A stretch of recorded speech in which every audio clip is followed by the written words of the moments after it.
నమస్కారం అండి. పురంధేశ్వరి గారు నిన్న మాట్లాడిన విధానాన్ని బట్టి చాలా తప్పుగా మాట్లాడారు.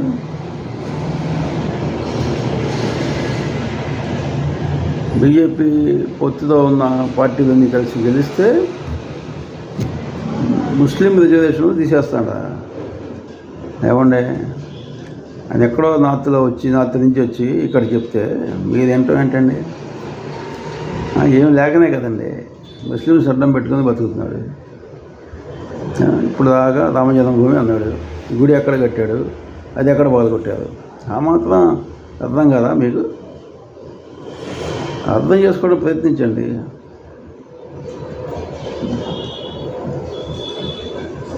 ఎక్కడో ఉన్నారు పాపం.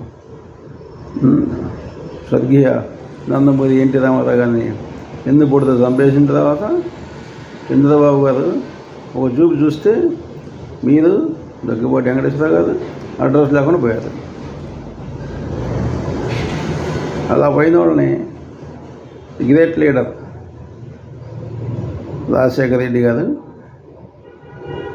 మిమ్మల్ని గుర్తించి బయటికి తీసుకొచ్చారు. మోసపోయారని చెప్పేసి గుర్తించి బయటికి తీసుకొచ్చి ఫేస్ వాల్యూ లేదు, ఈ కనీసం మంచితనం లేదు, పేరు లేదు. అయినా మిమ్మల్ని తెచ్చి 2 సార్లుగా ఎంపీ గెలిపించి ఒకసారి మినిస్టర్ కూడా ఇచ్చి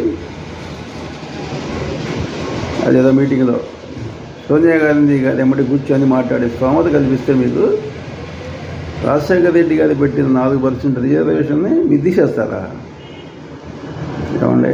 ఏమండి మాట్లాడుతున్నారండి? మైండ్లో ఉన్నారా? మధ్య ఉండి మాట్లాడుతున్నారా? ఇది అసలు రాజశేఖర రెడ్డి గారు లేకపోతే భవిష్యత్తు ఎక్కడ ఉందండి? ఆయన పెద్ద మనసుతో తీసుకొచ్చి స్వర్గీయ ఎన్టీఆర్ గారి కూతురు చంద్రబాబు మోసానికి బలైపోయింది. అల్లుడితో పాటు మోసం లేదంటే అల్లుడు గారు ఇప్పుడు దాకా ఎక్కడున్నారో తెలియదు పాపం. మిమ్మల్ని తీసుకొచ్చి ఫోకస్ చేస్తే ఇది బీజేపీ పార్టీలో పోవటం ఏంటి? ముస్లింస్ని దూషించడం ఏంటి?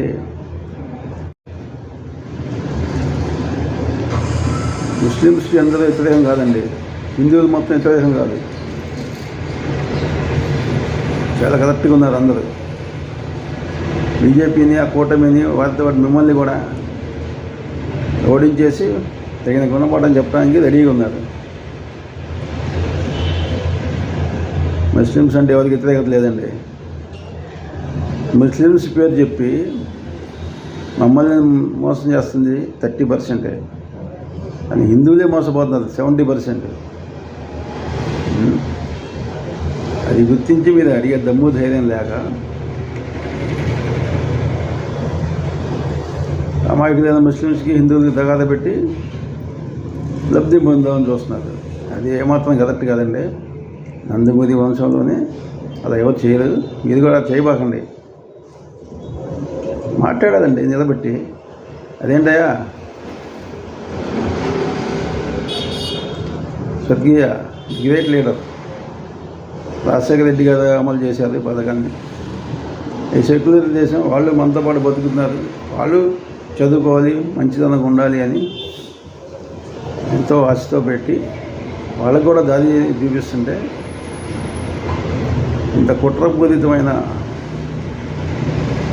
ప్రసంగాలు చేయటం, వాళ్ళు ఏదో చెప్పారని మీరేంటాం. ఏమండి, రామారావు గారిని ఎంత కొలుస్తారండి ముస్లిం సోదరులు? ఇప్పటికీ ఆరాధించేవాళ్ళు ఉన్నారు, ఆయన కోసం ప్రాణాలు ఇచ్చిన వాళ్ళు ఉన్నారు.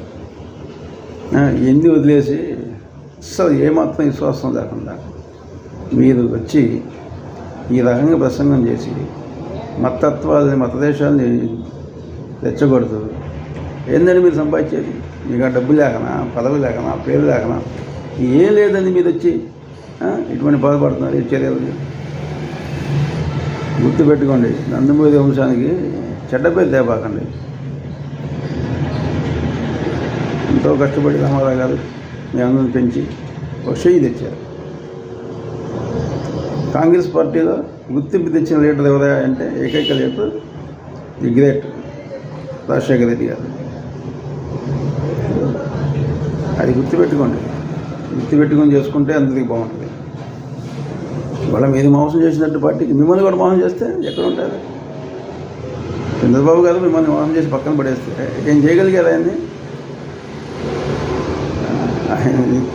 అటువంటి ఆయన మీరు నమ్ముకొని బీజేపీలో ఉంటూ ఆయన కోసం అహోరాత్రులు శ్రమిస్తూ కష్టపడుతూ బావా చెల్లి కళ్ళలో ఆనందం చూడటం కోసం ముస్లిమ్స్ని దేశిస్తారా? వాళ్ళని దూరం చేసుకుంటారా? ఎట్లా గెలుద్దాం అనుకుంటున్నారండి మీరు మీ పార్టీ? లేదు మేడం, చాలా జాగ్రత్తగా ఉన్నారు మనుషులు, చాలా ఆలోచనతో ఉన్నారు. అది వీళ్ళే కాదు, మన క్రైస్తవ సోదరులు ఉన్నారు, ఎస్సీలు ఎస్టీలు బీసీలు ఉన్నారు. సోదరులారా గుర్తుపెట్టుకోండి, ఇవాళ మాకు జరిగింది అన్యాయం, రేపు మీకు జరుగుతుంది.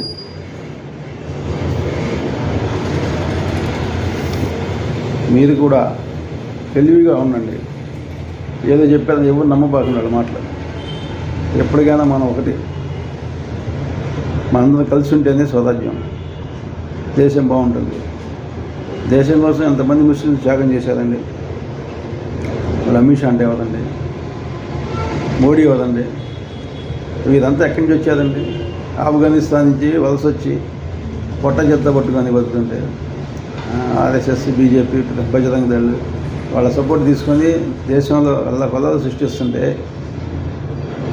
మీరు ఎందుకని ఆలోచించరు? ఏదో వాళ్ళ ఎదుగుతుంది కదా, మనకేం పోయిందనే వత్సండి, ఎవరు నిలబెట్టరు. వాళ్ళు మేమైతే రేపు క్రైస్తవులు, ఎల్లుండి హిందువులు, ఉండేది బెటరు. అది 10 మంది మంచి చేయండి, 10 మందిని మీ ఫోటో దండం పెట్టుకున్నట్టు చేయండి, అంతేగాని చీదించుకోండి చేయబాకండి. జై హింద్.